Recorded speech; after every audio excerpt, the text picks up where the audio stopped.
people, it's Shel C from Paper Rock TO Studio. I've got another NaNoJouMo page for you. Today is Steampunk, according to my friends and I. That's what we picked. This one was a hard one for me. I thought yesterday's manly one was hard, but this was harder. I don't have a lot of steampunk things, nor do I really know very well what that is. So I decided to try this technique. I know there's metal and gears and things like that involved in steampunk, and I decided to try this technique where you use tinfoil, and I wanted the tinfoil to be heavier, more substantial, so I'm gluing it onto a piece of cardstock. I picked a metallic silver cardstock just in case, because what I'm planning on doing is running it through my what's it called, a big shot with embossing folder, and I wasn't sure if it would tear the tinfoil and then whatever was underneath would show, so I went ahead and made it silver just in case. So I'm applying that with matte medium and then trimming it, and this is what you have. Then I get out my machine and my embossing folders.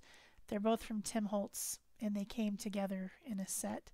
One of them is gears and the other one is some clocks. And I'm just going to run this through and see what happens.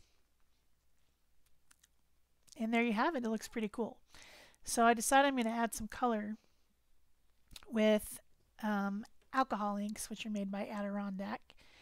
So I pick some colors and I go to put them on there. And the reason that I picked alcohol inks is because they stick to non-porous surfaces like metal and plastic and things that normal ink would just beat up on. So this actually worked really well and I was excited. This is the clock one, and I'm applying it with one of their applicators which has felt on it on Velcro. And I've got teal, purple, and magenta. Then I decide I want some places a little bit darker, so I just take the bottle itself and squeeze it right on there. I know it seems like I might be wasting ink doing this, but I've had this forever. Hardly ever use it, and there's still a ton left in the bottle, so it's no big deal. And then I just blot up the puddles. I'm too impatient to wait for it to dry, so I go ahead and blot. Switch to a different color on a different clock.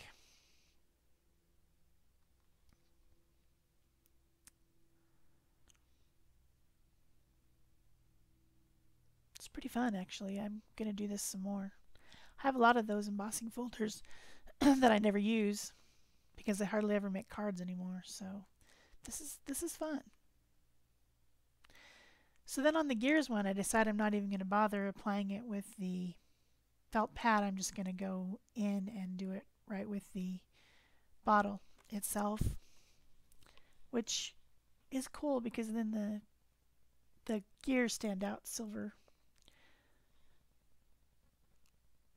At the end I do end up going in with the felt a little bit just to add a little bit more dimension and take away some of the shininess, but not very much, just a little bit.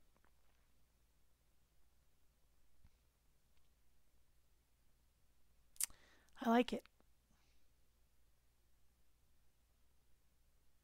I do wonder if I should have just used the tinfoil and not used the cardstock though, especially considering how hard of a time I have attaching it to my page.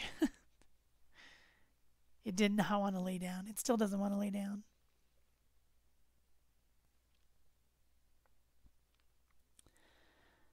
So once I've got my tinfoil all colored up and ready to go, I lay it on my page that I had picked. I picked that page because it had a lot of black and I thought that would be good for steampunk, but it doesn't look good. Not at all. So I end up switching to a different page that has the same colors. And then I leave and then I come back with some cut up pieces of gears using a die set from Spellbinders that I just showed you. And I cut these out of craft cardstock because I have a ton of it. I kind of wish I had made them white. and you'll see why later. I should have made them white, but oh well. They're pretty cool. And my plan is to use them as masks, which would be kind of the opposite of stencils. And so I'm laying them out, and I decide to do my technique on one side first and then do the other because I didn't cut out enough of them. So I go ahead in with my masks and I start using some sprays. That's dioxazine purple and primary magenta from Deco Arts, and then this one is a Dylusions Calypso Teal, I think. So basically mimicking the same colors that I put on the tinfoil. Then I dry it, and I dry it, and I dry it. Oh wow, it's done. So I ended up doing exactly the same thing on the other side, and then I put a couple spritzes in between. And now I'm taking all my little gears and I'm going to spray them again. And this is why I wish they were white, because they would have been a lot prettier if they were white instead of craft. But I wasn't going to go, I mean, this thing was taking forever. I wasn't going to go and cut them again in white. So I spray them all, then I dry them. And actually that deli paper I'm using turned out pretty cool. So I'll probably use it in a different project. You saw me go in with some white Dylusions there too, just to lighten them up a little bit. Then I get some black acrylic paint and I'm going around the edges to make a frame. A lot of this design is very linear because of my little extra tinfoil pieces being rectangular.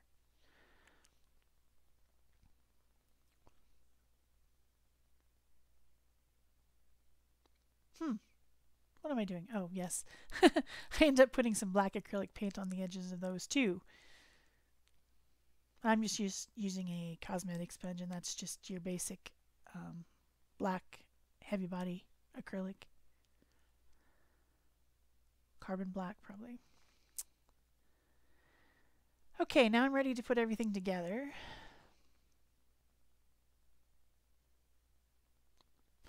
I want to stick these on and I want them to stick down well, so I decide to use my medium paste, which is actually called gel, but it's really like a paste, and I just am putting it on there with a palette knife, thinking I'm going to get a good thick layer under there. It's going to go up into the places where it's indented, and it's going to just give me this great glued down feel. I'm going to be so happy with it. Yeah. It didn't work as well as I expected. These things are just too heavy, and maybe if I had not put the cardstock underneath, it might have worked better. I mean, they're fine. They just don't want to stick down, especially not in the center where the area there is curved. Turns out to be a pretty thick journal page. There's plenty of room in this book, so it's not a big deal. So now I have a craft sheet, and I'm putting it in there. I'm squishing them down. I'm like, come on, you guys, you need to stick. This is it. This is your chance. Stick down, stick down. Do it on the other side.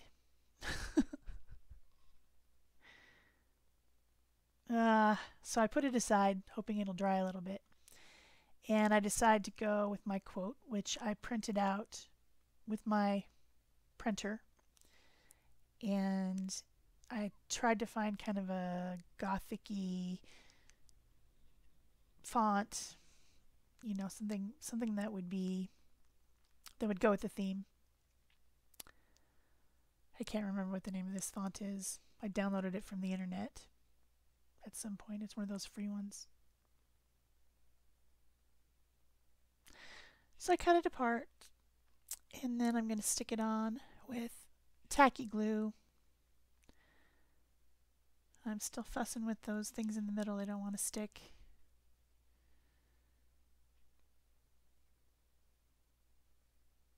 I believe this quote: the world of reality has its limits, but the world of imagination is boundless. It's limitless. You can imagine anything, and you can create pretty much anything. You just got to let yourself believe in it. you can create a steampunk journal page when you have no idea what you're doing. Okay, now I come in with some of my gears. Would have looked better if that had been white cardstock. What can you do? They still look fine.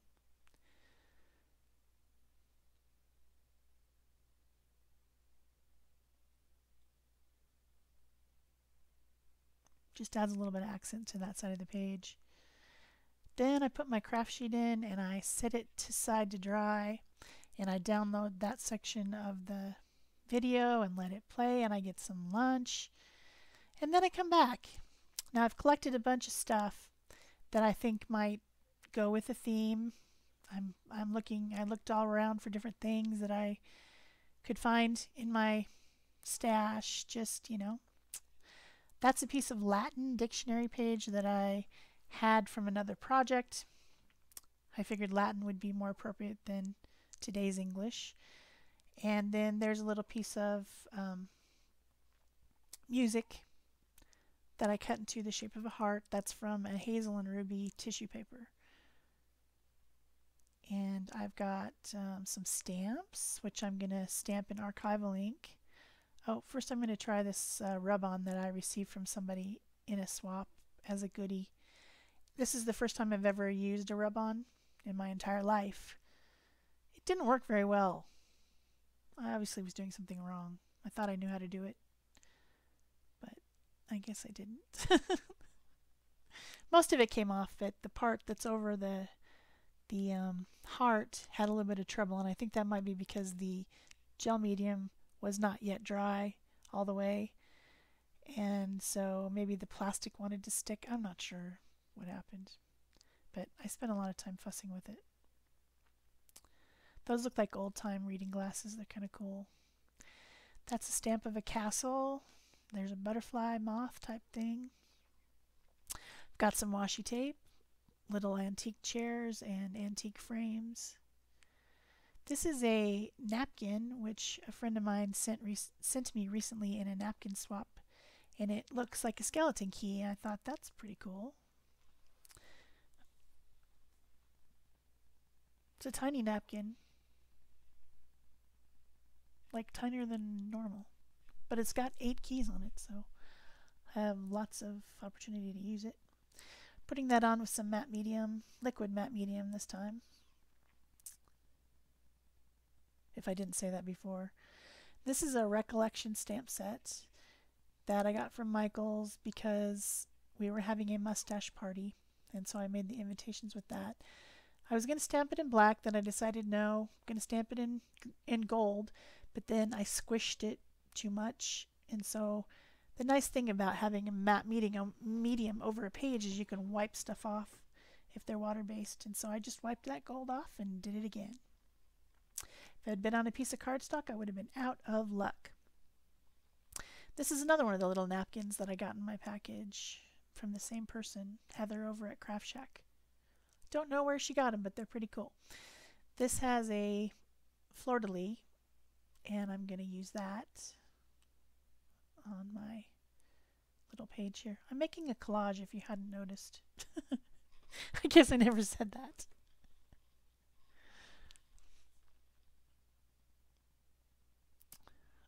Okay, I think I'm ready. I've got a piece of scratch paper here, and I want to make the shape of a heart, and I didn't want to fold my cardstock in half and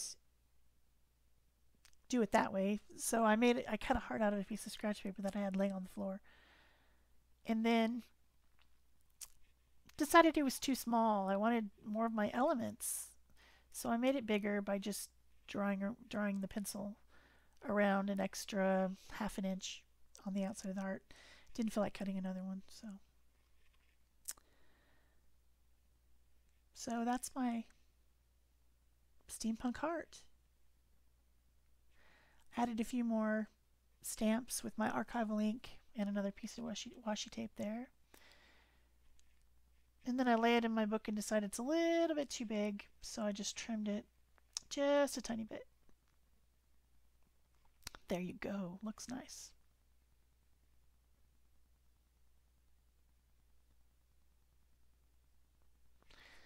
I think I didn't talk about, I did attach that to a piece of cardstock, that Latin dictionary page. The reason that I did that is because that thing is an old dictionary page, and it's flimsy. And I was afraid that if I did my whole collage on top of it and then tried to glue it on, you would get a lot of the dimension underneath from where the tinfoil is bumpy, and that would be distracting to the eye. So that's the reason that I attached it to that extra piece of cardstock that I had there. Still the silver cardstock. It was laying on the desk, so I figured good enough. And then I'm attaching some of my gears as well. Didn't end up using any of the big ones, just only the small ones. So they're left for something else. I don't know what. Oh yes, and the saga of the wing. So I had two little wings cut out from a different project, and I was planning on using them. So I got the wing and I stuck it there. I auditioned it, and then I decided that's cute. I need both wings, and I could not find the other wing to save my life. I cut out a bunch of footage where I was looking, or I was moving everything, looking inside the book, looking inside like all the little piles of different things, looking under the stamps. I could not find the other wing. And so I just decided it was fine with one wing. And I put it on. And then now I'm doing my detailing. This is really sped up, but I've got my Posca pins. You know, I love my Posca pins. I put pink around the outside of the heart, and then the rest of the time I believe I'm using the black and white fine tips probably for most of it.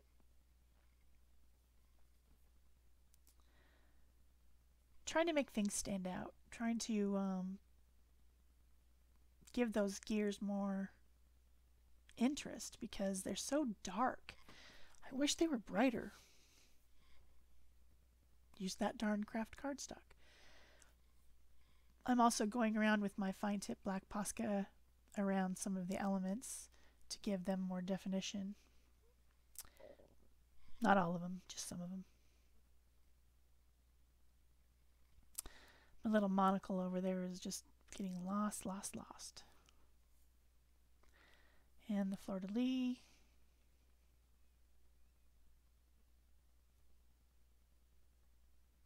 And this is a lot of the fussing kind of stuff that I do that makes my projects take forever. If I would just be done, just call it done at some point. Here I get out my metallic rub-ons. These are like, what's that called? Aztec gold? Inca gold. That's the right people. Inca. It's like a wax mixed with a mica. I've had these forever. I don't even know if they make them anymore. But there's no sense in me getting... Oh, hey, look. There's the other wing. It appeared. I have no idea where it was that whole time. I'm happy to see it. Yeah. So those were my rub-ons. I tried those silver and copper onto my gears to try to make them stand out more, but still, they're still kind of fading into the background. I end up drawing around all of them with black. Okay, now I want some shadows, and this does help a lot. Putting shadows around the different things makes things come to the foreground and things fade to the background.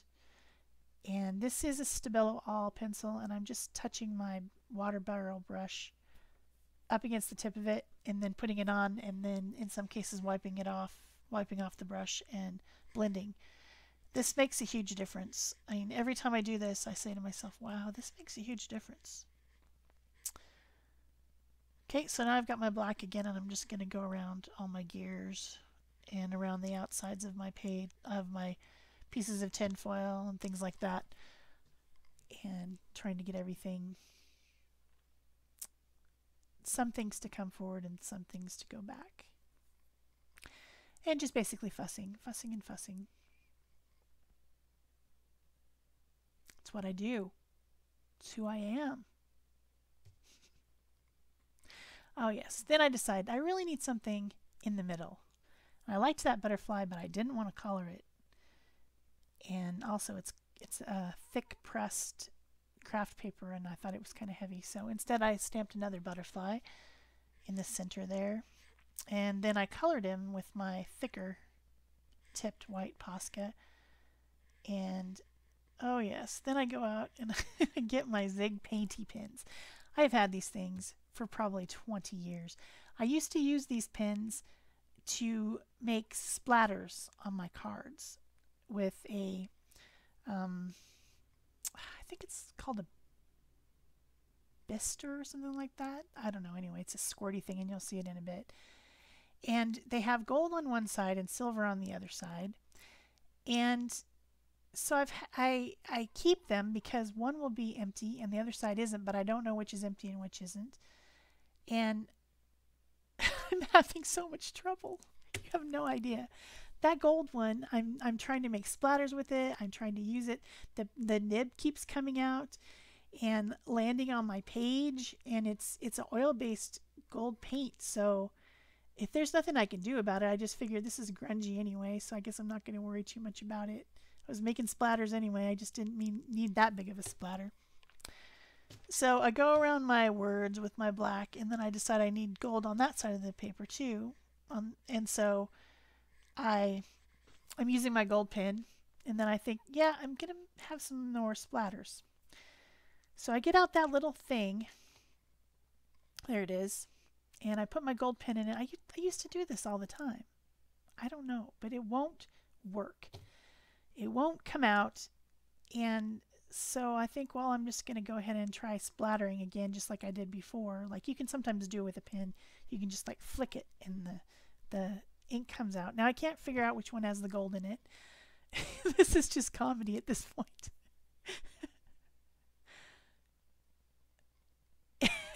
And the nib comes out as I'm trying to use the thing. So I just like, I'm done. I've had enough. This stupid pen. I'm going to throw them all away. I should have done that a long time ago.